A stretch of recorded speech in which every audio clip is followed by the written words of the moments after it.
Hey there. Well, I know you read the title, so you're in for a fun one. Anyways, Steam has quite a few factory games in which you can automate your progress. Now, I haven't played too many of them, but one of the main ones that I have played is Satisfactory. Now, Satisfactory is a game that will challenge your time management and make you question your life decisions. However, today is not about Satisfactory. Today is about me finally trying Factorio and doing it on Deathworld. So, enjoy. So, freshly into death mode and only having played half the tutorial, the first thing I did is salvage the ship and take the ammo inside, and then I immediately went to the nearest iron vein and set up the only thing that I knew how, which was a basic furnace.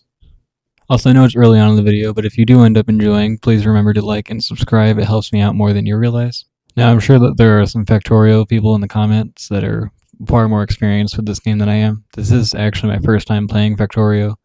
I played Satisfactory a lot, like I said, but Factorio has always been a game that I just haven't really touched. So I, of course, decided that the first time playing it'd be fun to mess around with death mode because I know that it's pretty notoriously difficult. But I'm aware that a lot of what I'm doing is probably going to be painful for you to watch if you are more experienced with the game, because even with what I know now at the end of this video, it's pretty hard watching this back.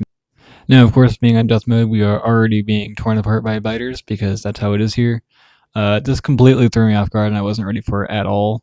And of course, it's going to be the first death of the entire video because I don't know what I really expected. I then tried being more offensive and attacked the biters directly, which of course led to me dying once again. And then while I was minding my own business, mining iron, I got attacked again and died once more. Really learning how difficult death mode truly is. But after all that dying, I did eventually kind of figure out what I was doing, and at least got to research some electric miners, and I did eventually also figure out how steam power worked, which are things that they teach you in the tutorial if you choose to play it, which I do highly recommend. It won't teach you how to play this game incredibly well, but it'll at least get you enough so you're not just fumbling around for the next hour like I was. I did, though, eventually figure out the lab research, and also I automated red signs in the background, so at least my research projects will be going while I'm constantly dying to biters. It was also at this time that I got tired of being constantly attacked by the biters and dying every 5 seconds, so I set up a little ammo factory for myself, and I also managed to build the submachine gun by unlocking the first research technology, so that at least kept me a little bit safer in this run compared to the other ones where I was trying to defend against Deathworld biters with the starting pistol, which is not a very effective strategy if you have not noticed. Now, I gave myself a couple hours to get really used to the game, and I managed to figure out how to set up the electric miners on the iron ore, and I also had them go directly into the stone furnace and then onto a conveyor belt, which I turned into my main iron bus. It only took me I think 2 hours to get to this point, but it's a little bit longer than I would have liked to admit. Also, while we're still pretty early on in the video, I had not figured out how to use short keys or hotkeys yet. So I was just manually putting everything into the furnaces and manually pulling everything out, which, once again, looking back with hindsight, is pretty painful. But I did at least figure out how to put pipes around turrets. I think I saw something on YouTube about that, and that helped me make some cheaper walls for the beginning of the game, because in Deathworld, getting the actual stone walls early on is kind of difficult. Here you can see I figured out that it would be a pretty good idea if I took the coal that I was mining and actually dragged it all the way down to the steam burners so that I don't have to keep walking over there and filling it up every time. Once I figured this out, a lot of other things were quite a bit easier because I kind of applied the same logic to everything else, and I started designing things in my brain with the idea that they'd have multiple conveyor belts running through them for my inputs and outputs, and that makes this game a lot easier. So just to kind of round everything off, I set up a basic mining outpost just like I did for copper and iron, but for stone this time, and I finally automated walls.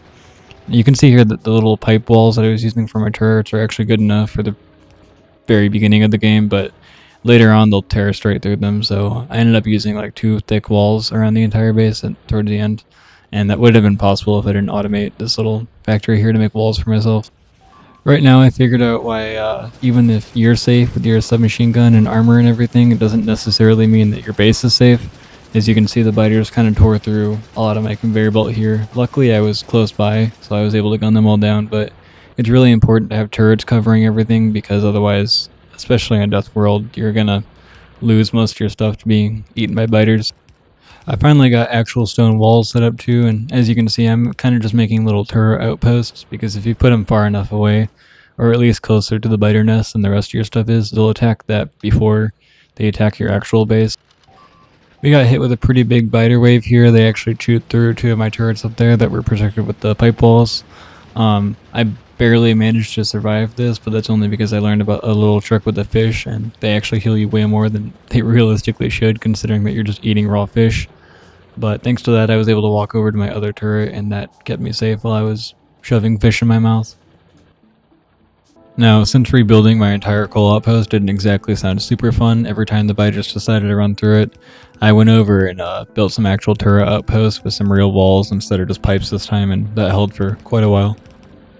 Now, you gotta keep in mind, I'm not showing you every single biter attack that happens, because that would drag this video out to like an hour, but just remember that the whole time I was playing, it was basically constant that they were attacking me, and I kept having to rebuild walls and turrets and random machines that I didn't protect. If you've not played Factorio yet and you're debating whether it's worth it or not, I would say that it is, although I would not recommend playing on Deathworld for your first attempt like I was. It got to the point where the little attack alert that goes off, if you played that near me while I was sleeping, I'm pretty sure I would jump awake like a Vietnam veteran and attempt to murder the nearest living thing. One little upside though is I did accidentally create one world on normal difficulty and not Deathworld, and it felt like super easy. Like I actually got bored and did a little too well, so that's what made me realize that I wasn't playing in Deathworld anymore. But playing this game normally after playing Deathworld doesn't even feel like a challenge. Anyways, back to the actual game. While I've been yapping in the background, I managed to automate green science, which means that we can automate the next military research, and also we can get cars and engines and logistics too, and oil and everything. So green science is a pretty big step forward, especially in Deathworld. So what you're looking at here is my first attempt at a little conveyor belt that feeds into the research labs. This is terrible, and you should never design it like this. I had a problem where I was generating way too much red science, so the green science wouldn't be able to go in. So I built that little loop there, but it just ended up me needing to go through and pick up all the red science from the conveyor belt like every hour or so, and it's not worth it.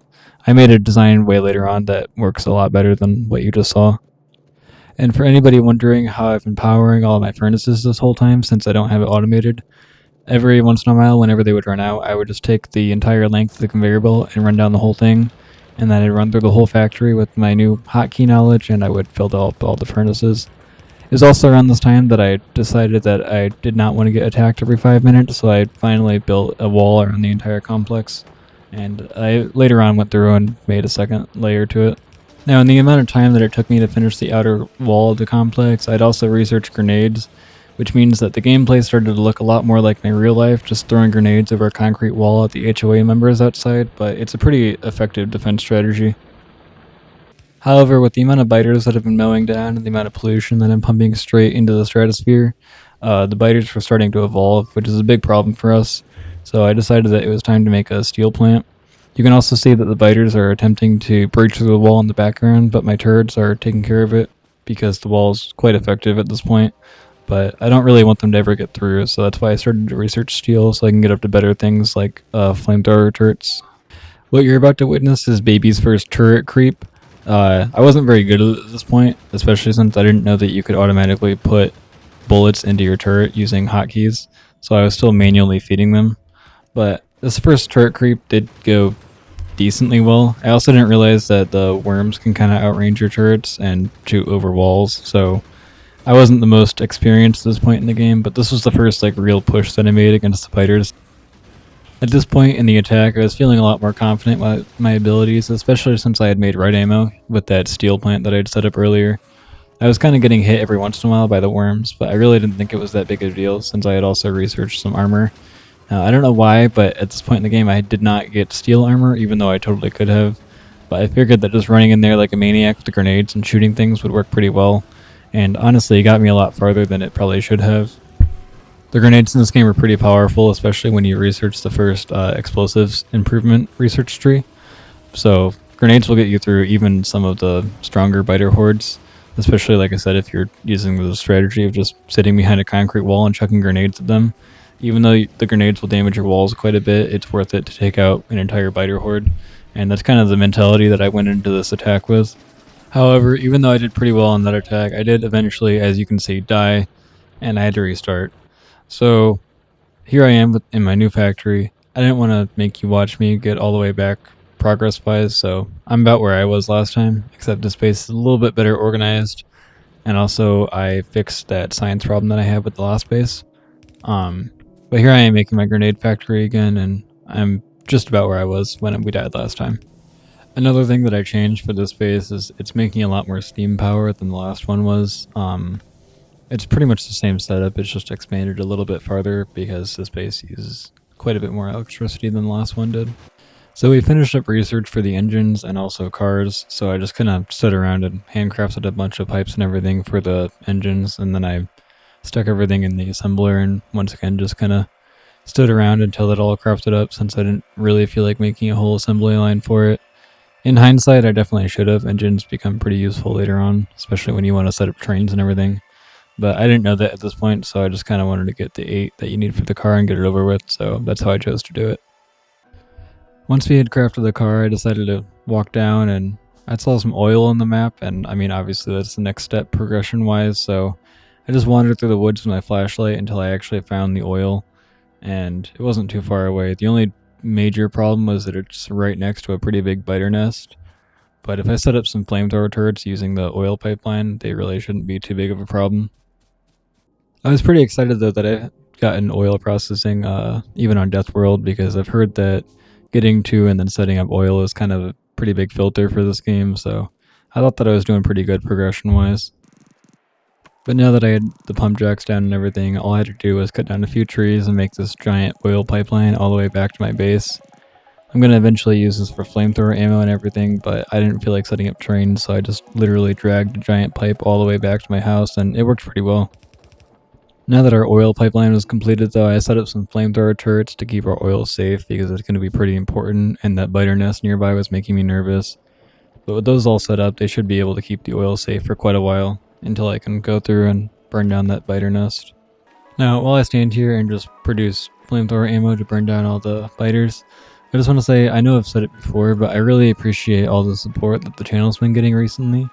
We're almost at 50 subscribers right now, and I just hit 3,000 total views for the channel, and that stuff really does make my day, so I appreciate all your support, and I love seeing all the comments and the likes that the video gets, so thank you so much, and I'll never stop appreciating the little stuff like that.